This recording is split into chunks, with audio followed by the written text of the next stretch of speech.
There's been a lot of strange trades or player movements in NFL history. Like everybody's talking this week about a possibility of Bill Belichick coming back to the NFL with a head coaching another team. Coaches a move, players a move, but this one kind of freaked me out because I was starting to learn a lot about him when he was playing with the Colts in the early '70s when he helped win a Super Bowl against my Cowboys. And I said to myself, this person can't be traded to San Diego Chargers. It's like when there was a Gretzky trade, not to the same talent level at the time, but it just made no sense. Now, today we're going to be talking about how Johnny Unitas, who some consider the greatest quarterback of all time or the greatest money quarterback, ended up with the San Diego Chargers.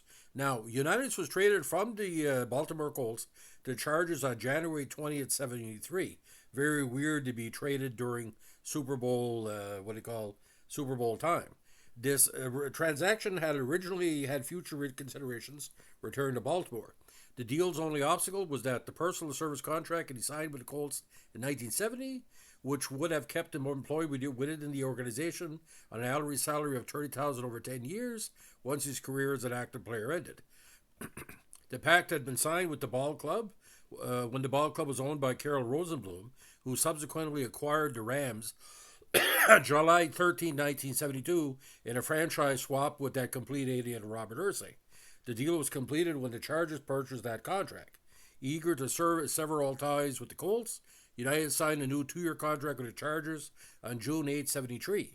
He succeeded the great John Hadle, who had requested and was granted a trade to the Rams. Now, United started the season on a rough spot with a 38-0 loss to the Redskins.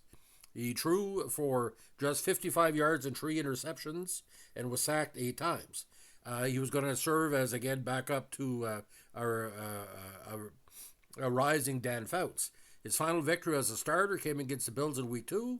Unitas went 10 for 18 for 175 yards, 2 TD passes, and no interceptions in a 34-7 Chargers rout over the O.J. Simpson side. Many question his role as a starter. After a loss to the Bengals in Week 3, 2 weeks later, he threw 2 first-half interceptions, passed over for only 19 yards, and went for 2 for 9 against the Steelers. He was then replaced by rookie quarterback and future Hall of Famer Dan Fouts. After posting a 1-3 record as a starter, Unitas retired in the preseason of 1974.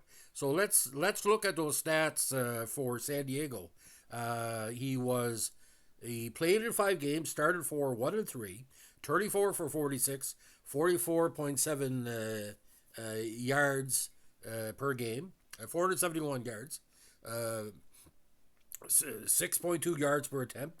Longest pass was 51 yards, 3 TDs, 7 interceptions. And he was sacked 14 times, I think 8 in one game or 6. And sack yards lost 96 and 3 fumbles. He was really beaten up in those 5 games. Now, we knew Dan Fouts was going to be number 1 in San Diego for the majority of that season, and it played out. Now, the 73 season was a very interesting year because for the Chargers, because this is the season where they drafted Johnny Rodgers, who ended up with them and only in 77 after initially playing in the Canadian Football League. Now, the Chargers ended up 2-11-1, 4th in the AFC West. The team was coming off a season that ended at 4-9-1, although he was offered a 5-year contract toward the end of the previous season. Heartland Suavre's final season was that campaign as the team's head coach. Now, Dan Fouts was the team's 3rd-round pick in that year's draft. Now, he was taken 64th overall.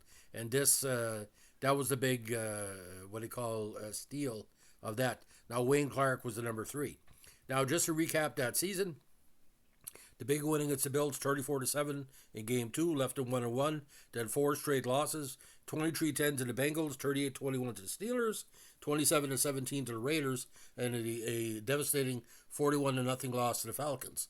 They tied the Browns on October 28th to go to 1-5-1.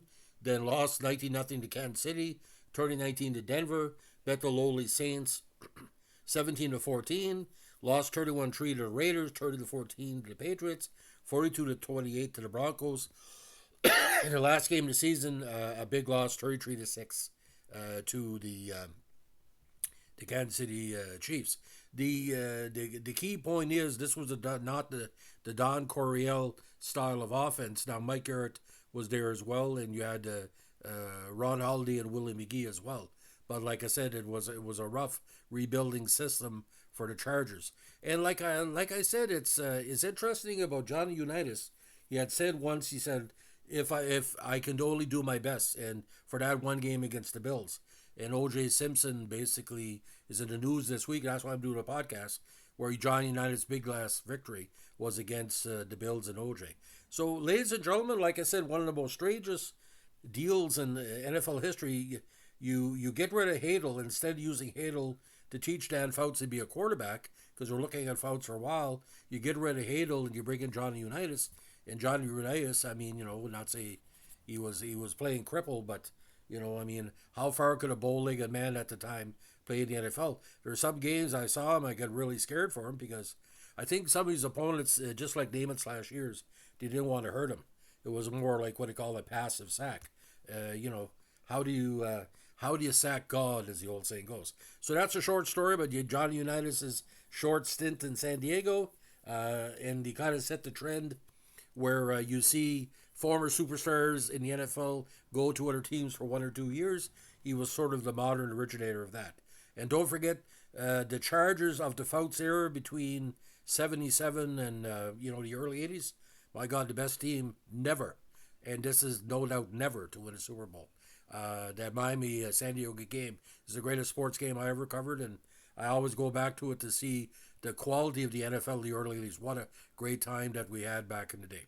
Thanks for listening. Bye.